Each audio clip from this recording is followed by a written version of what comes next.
It's a great pleasure for me to meet you again.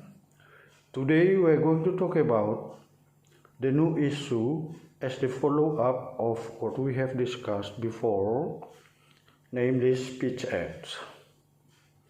You have known already the limit between the three components of speech act, namely locutionary act, illocutionary act, and perlocutionary act. Locutionary act terminates at the point that utterances have been singled out by the speaker to the listeners, and then it is followed by illocutionary act, namely to convey whatever the speaker has in mind to effect the mental or the action of the listener. And there might be a lot of issues in the speaker's mind, maybe questions, maybe explanation, maybe warning, maybe invitation, maybe thanking, and so on.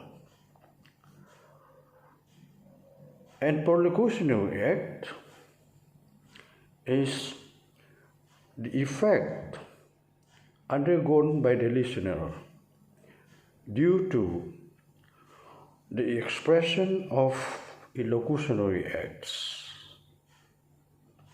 The illocutionary acts, of course, contain all ideas of the speaker, and the speaker mentioned this in order for him to be able to give effect to the listener or locutor, so his intention can be satisfied by the listener.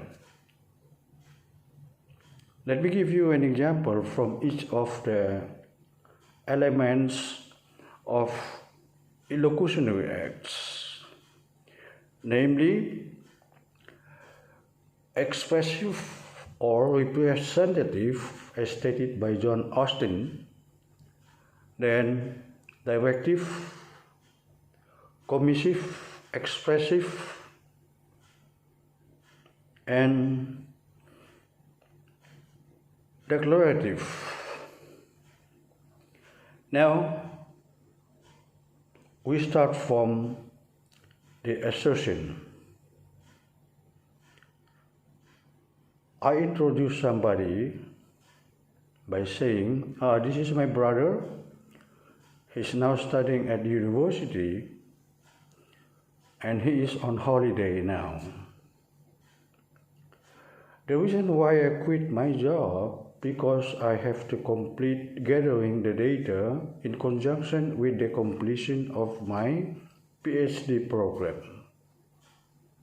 Yes. Of course, each of these two speeches have intention or purpose or intended objectives of the speaker to be understood and to give effect on the mental of this listener. Right? Yeah. The first one, for example, the intention is in order for the listener to know what he doesn't know before, that he is his brother and he studies in the United States, and why he quit the job because yes, he wants to complete writing his PhD project. This is it. The next one, let us say a directive.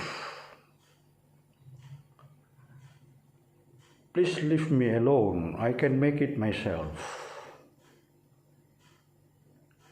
There is intention of the speaker saying that in order for the listener to get effect, so that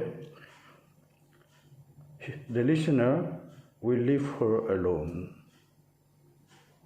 Maybe she doesn't like her anymore. So this is intention. And another one, I can give you an example. you have to look into the instruction first before you go ahead. The intention is in order for the listener to follow the instructions so that his work will be perfect and it can be done well, properly.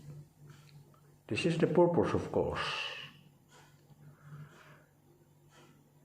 He wants, in this case, the listener to understand this first and then to follow his instruction. Right? Then let us continue to take a look into commissive. I give you a warning, for instance.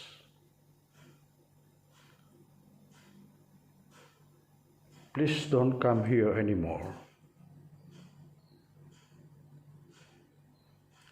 If you dare to come here, I will drive you away. There is intention of this. This is a kind of warning, a kind of ban, in order for the listener not to come into this. Right? Okay. This is the first one. The second one, I promise not to do such a foolish thing again. There's intention of the speaker of saying that this is to convince the listener that he is committed not to doing this kind of thing again. Yes. Right? And then let us see expressive, a kind of expression of emotional feeling like anger, hatred, disappointment, and so on.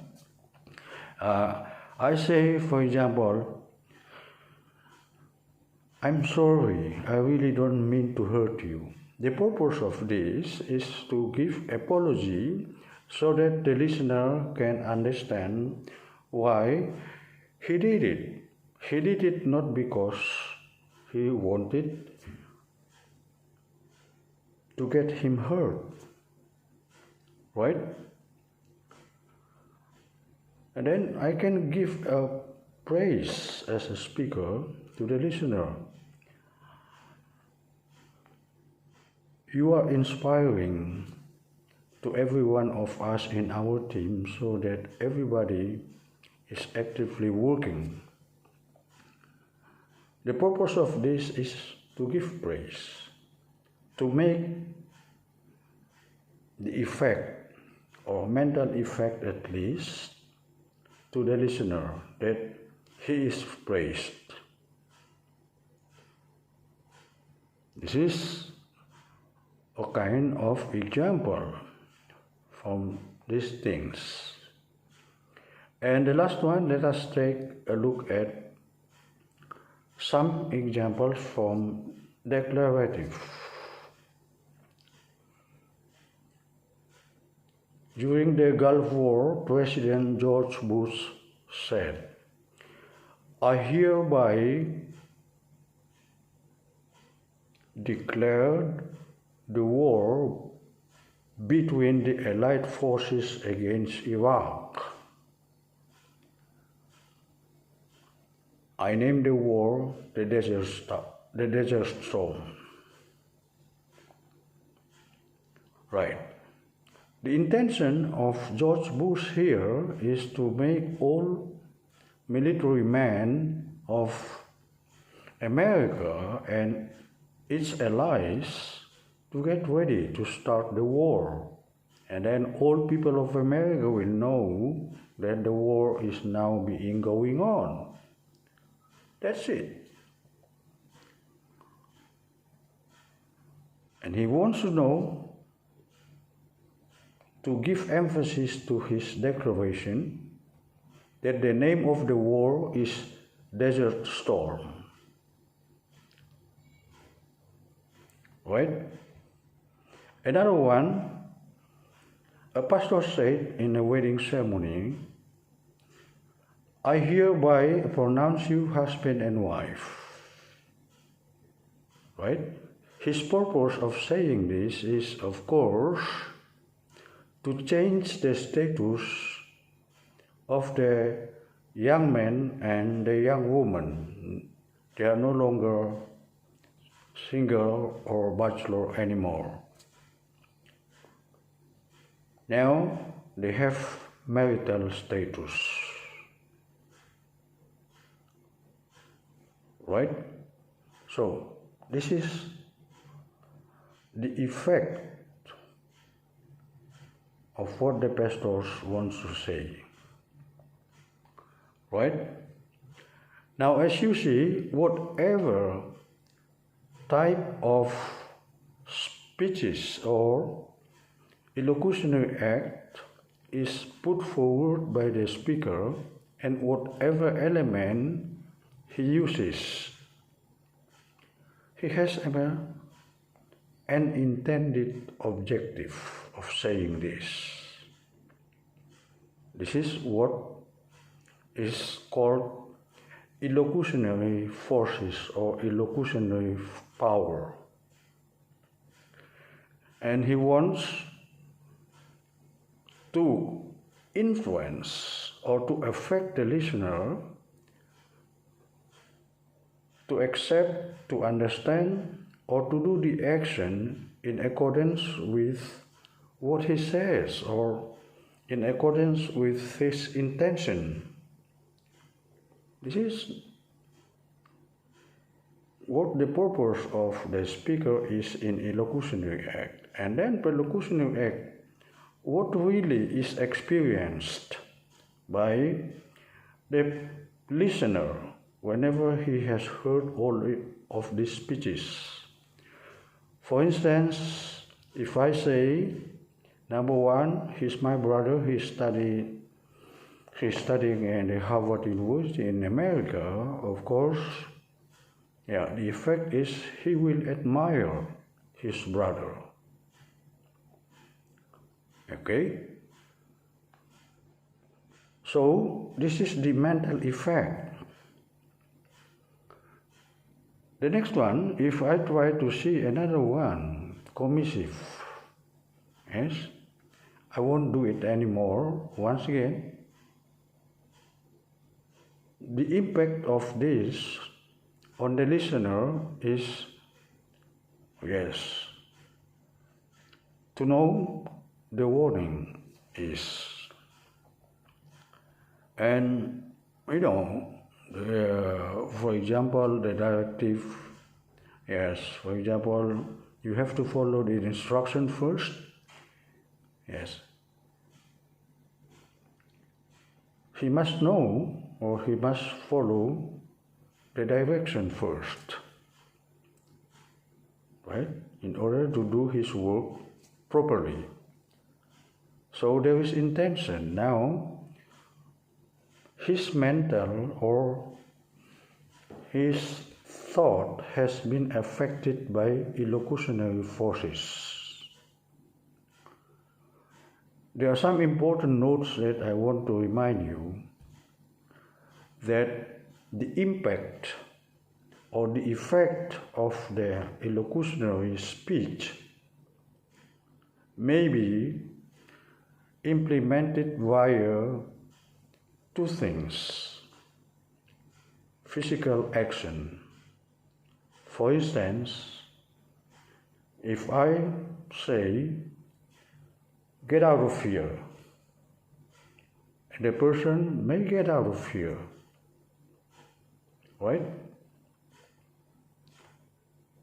And then, if I say, "Would you please move this table to the corner?" the listener may give response to this by moving the table to the corner. This is the impact that is intended by the speaker. Right.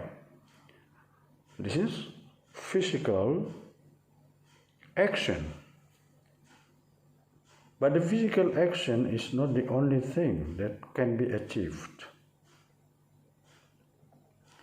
For instance, when I say,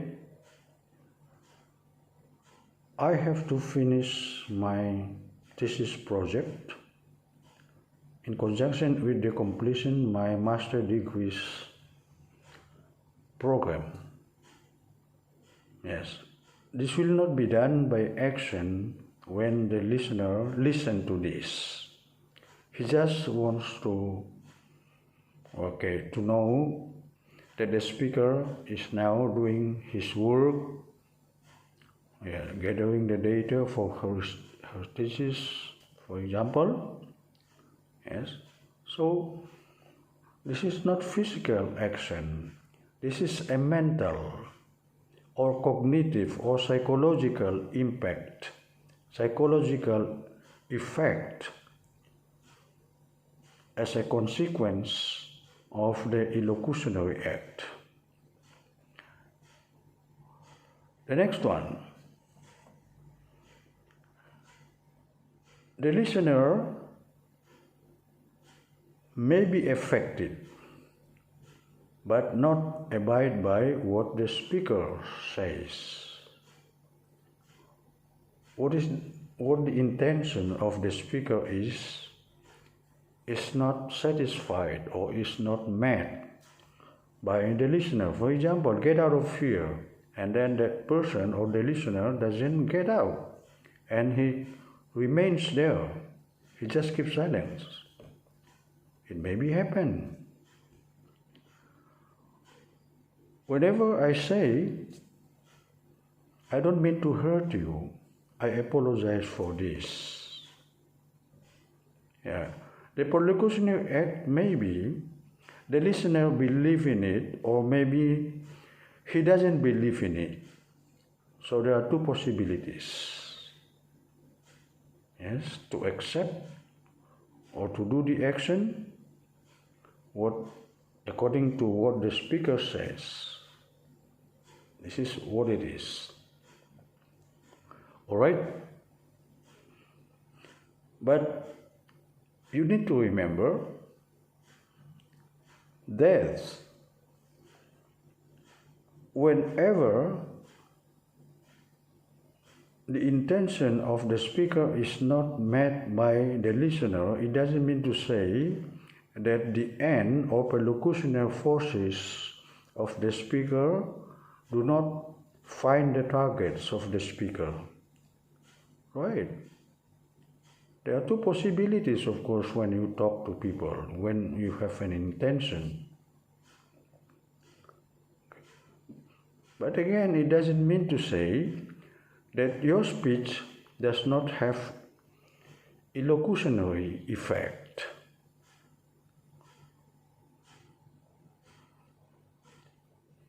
There is a possibility why it is not met or satisfied by the listener. It is in accordance with the context. For example, I don't trust that you are doing your PhD program because I don't believe that you study at Harvard University. So I don't believe it. Yes. I don't accept the information you give me. All right? And another one,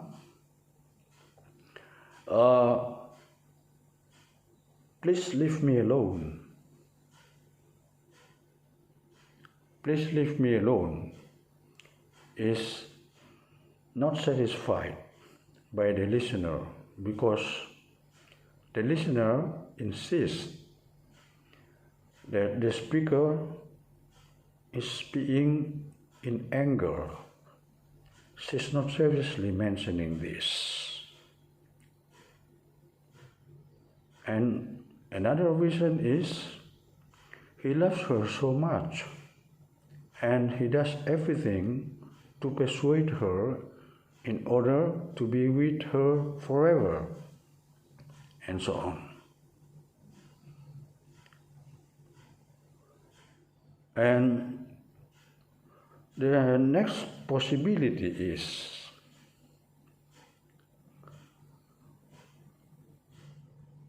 you don't mention that this thing is seriously,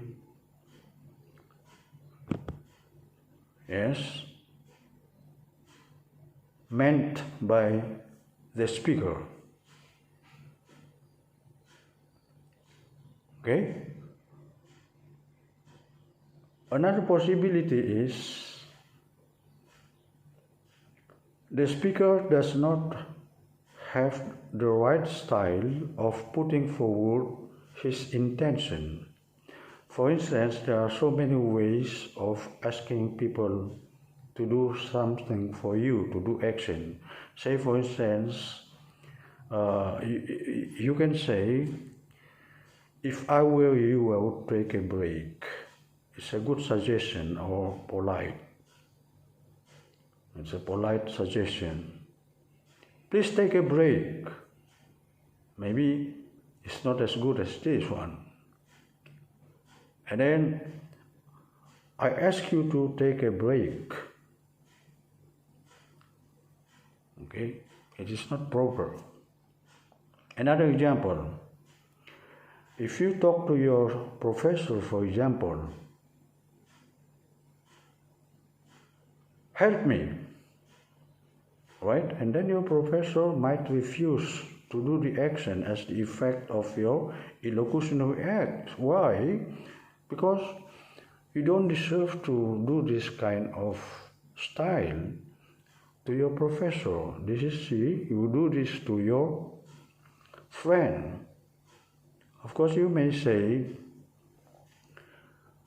would you mind doing me a favor, please? Right?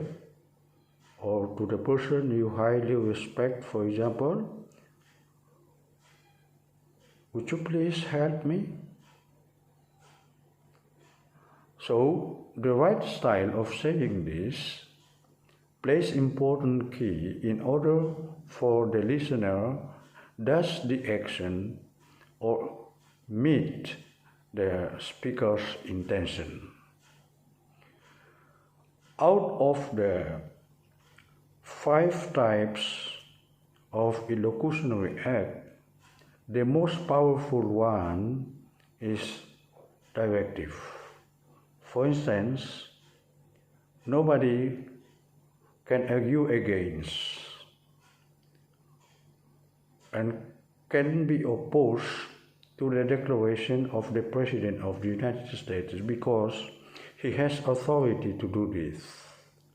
This is what we call by felicity condition, where somebody has to have power or authority to say something. And then the pastor's, once again, pronouncement is also very strong, and it has to be done by people, to be accepted by people, because he has the right to do that, and all people here, can witness the wedding ceremony and can believe what the pastor say. So people know that they are married already. Let me try to sum up that Perlocutionary Act is the effect of Illocutionary Act as the consequences of many types of speeches in Illocutionary Act. So Illocutionary Act, the utterances has been made. Illocutionary Act is to put forward the ideas or the intentions of the speakers to the listener, and Perlocutionary Act is the effect as a consequence of saying Illocutionary Act. I think that's all for today that we want to discuss. Later on, we'll go further to a lot of even more complicated issues of Pragmatics. Thank you for your endurance. Thank you for your enthusiasm. I appreciate your attention to my work. See you later. Goodbye.